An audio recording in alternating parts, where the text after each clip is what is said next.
In a world of advanced technology that often surpasses our imagination, finding time to read can be difficult. Yet reading enriches our minds, expands knowledge and creativity.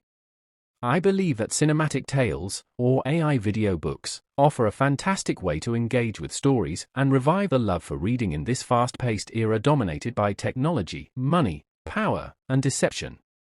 So, enjoy my tales as if you are watching a series. But remember, you won't see the characters' faces, because the true joy of reading lies in imagining them. Too many images and complete dependency on AI can destroy creativity, imaginative skills, and our ability to see beyond our naked eyes. You are probably wondering who or what this mysterious woman is. How is the color of her clothes changing? Don't worry. You will find out, eventually. Just remember that I am Hasan's favorite. And now, you might be wondering who Hasan is. Well, to know that you have to go through his tales, but these are not the fairy tales you have heard in your childhood.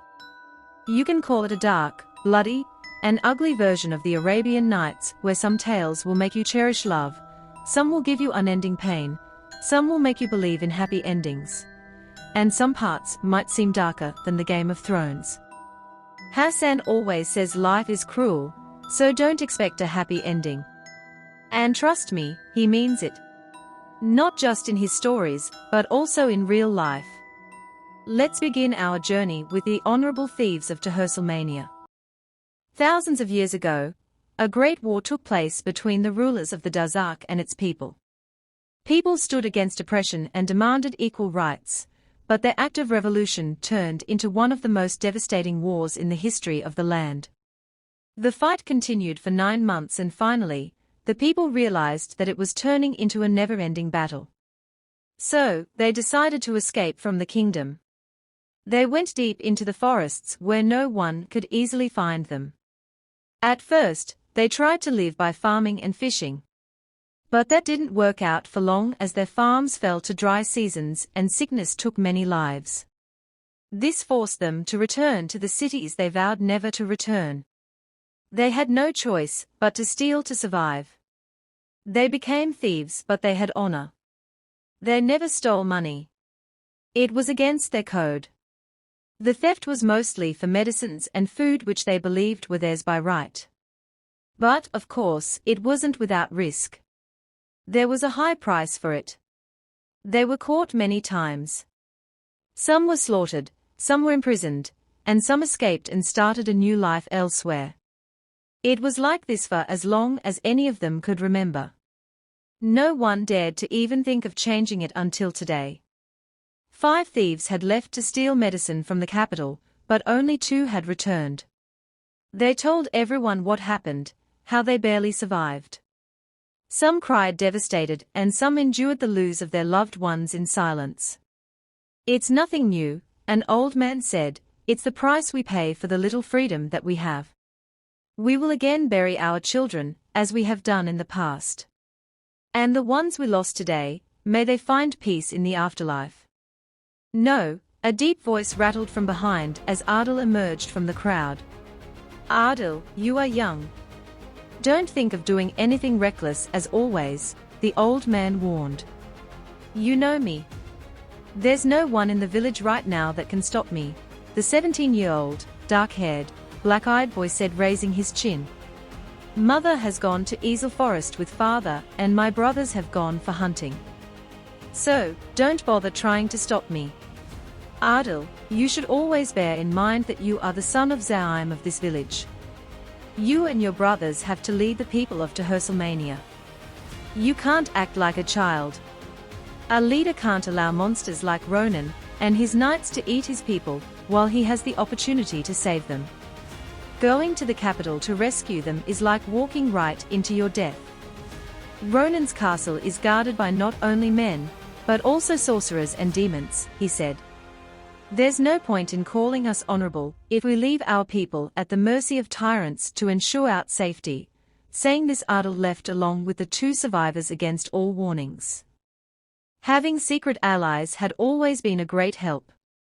They got inside Crystal City, the capital of the north, in disguise as beggars through a secret tunnel and met a shopkeeper of old relics. "So, what brings me this pleasure?" the shaggy-haired, brown-eyed shopkeeper asked. "You know very well that our men have been captured, Patrick." Ardel removed hood and stared at him like a predator looking at its prey. It was one of his habits, which could be called his nature, always serious like it was the end of the world. Henry and Rowan removed their hoods, following Ardel. "Don't tell me you want to save them," the shopkeeper sounded surprised. Both Ardel and Henry gave him a sharp look, which was enough of an answer. Rowan kept glancing around since it was his first time in the capital. "This is the first time thieves have come to rescue their people," he waved his hands at them. "We have left enough of our friends in the dust in the past. But not anymore. You wish to walk to your death? Maybe. But what if we return alive, and that too with our people?" He did not speak with confidence, rage, or arrogance. He spoke with the hope. "It's not going to be easy. Next to impossible, if I say accurately." "Is there any way you can get us in the dungeon?" asked Henry, interrupting the shopkeeper's impending speech of terror. "I can help you get inside the palace. But no matter what you do, you cannot go to the dungeon without joining your friends." "How is this going to help us?" Rowan pointed out. "There is a way. But you are not going to like it." Ardel exhaled heavily and began to tap his finger against the table, waiting for the answer. "Well," was the only word that came out of Patrick's mouth. He was hesitating, his brows drawn together in tension. "Say it," Henry shouted. "You have to kidnap Ronan's sister," he finally said it. "What?" Ardel's tone was low and deep. "You do know that it is against our law to use women and children, especially like that," Henry said. "This is not happening." Ardel shook his head aggressively. "This is the only way." "Why?" Rowan sounded a bit curious. "You can use her to save the captives." Patrick glanced at Rowan over Ardel's shoulder. All three of them chuckled. "A man like Ronan will never do that," said Henry. "There's no way that Ronan loves his sister. I just wonder how she is even alive, and not sold to some king or merchant." Ardel said. "What if his sister is more than just a girl?" Patrick pointed out. "What?" Ardel narrowed his gaze. "What are you trying to say?" Rowan crossed his arms around his chest. "I heard that she is not human. She isn't an elf or fairy or anything like that. Ronan keeps her safe because she's some kind of weapon to him," replied Patrick. But there was no clarity in his words. Probably, he wasn't sure himself. "So, if we kidnap her and demand Ronan to let our people go, he'd agree?" Henry raised an eyebrow. "He should." "Never happening." Ardel stepped back from the table, turned, and began to walk to the door. Others gave the shopkeeper a sharp look and left, following Ardel. They pretended to be regular people and went around the city, not knowing what they were looking for. Rowan suggested taking Patrick's advice multiple times. But both Ardel and Henry threatened to break his bones if he didn't stop trying. Rowan again tried after getting nowhere for hours, but got interrupted by terrifying screams. "What is this?" Henry demanded, narrowing his eyes. "Let's find out," said Ardel. Following the cry, they reached the center of the city, but it was too late. The screams had stopped and people were leaving. With hatred and disgust, Ardel watched the knights leave. "Ardel," Henry called out to him, horrified. "What?" Ardel didn't look at him. His eyes were still fixed on the knights. "Ardel, you have to see this," Rowan said. "What?" Ardel finally turned and saw a woman sitting on the ground, pieces of body parts scattered before her. Distraught lungs, kidneys, hands, fingers, eyes, and other organs on the road made him shiver. "What is this?" he stammered, feeling uneasy. They had seen many things, including the deaths of their loved ones, but they were still teenagers, and the brutality in front of them was too much. Ardel vomited on the spot, others turning away. The woman was just looking at the pieces that once made up a person.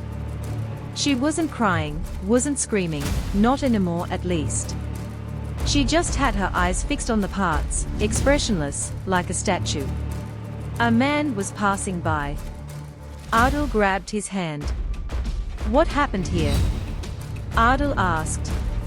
"Are you even from here?" "This is nothing new," the man asked. "What do you mean?" Henry demanded. "Leave him," a familiar male voice came from behind. All three of them turned and found Patrick standing. "Let him go. I'll explain everything to you." Ardel released the man's hand, letting him leave, and Patrick explained. "This is what happens to the people who go against Ronan. This woman's husband raised his voice against the emperor. So, the knights must have raped her daughters in front of her and her husband, and then cut them all into pieces like butchers." He said it quite casually, as if it was nothing serious. All three of them shivered. And everyone just watched. Frustration crinkled Rowan's eyes. "They are forced to watch. They have to watch. That is the rule." "Rule?" Henry's eyes widened. For a long moment, the boys were silent. It was a lot to take in. "How do we get inside the palace?" Ardel finally broke the silence. "Are you sure you wish to use a girl to save your friends?" Patrick asked to confirm. "I am not planning to kidnap the girl just to save our people. That isn't my only goal. Not anymore." Ardel shook his head aggressively. He breathed out, angry, starved for justice. "I am going to kill Ronan." It shocked everyone. He was planning to wage war. Even Patrick was against it this time, but he didn't listen. He usually never did. Patrick led Ardel and his friends through a secret passage, taking them straight into the deserted garden of the castle. Despite its neglect, the garden held secrets and memories. With an incomplete map from Patrick, which was the best they could have, they moved forward, disguised themselves as knights. When they reached the princess's room, and killed the guards using the advantage of surprise, as no one could imagine Ronan's castle being attacked from inside by humans. But when they burst into the room, they found it empty. "Where is she?" Henry took off his helmet and threw it away. "Is this the wrong room?" he suspected. "No, you just chose the wrong person to mess with," someone said from behind. They turned and found knights with swords in hands and arrows pointing at them. Dante. I wish I was writing this letter under different circumstances, but I need your help. I made a mistake that put innocent lives at risk. Ronan has captured 3 boys from the Tahersalmania. One of them is Aadil, Suleiman's brother. You are the only one I know that can fight Ronan's knights. What have you done, Patrick?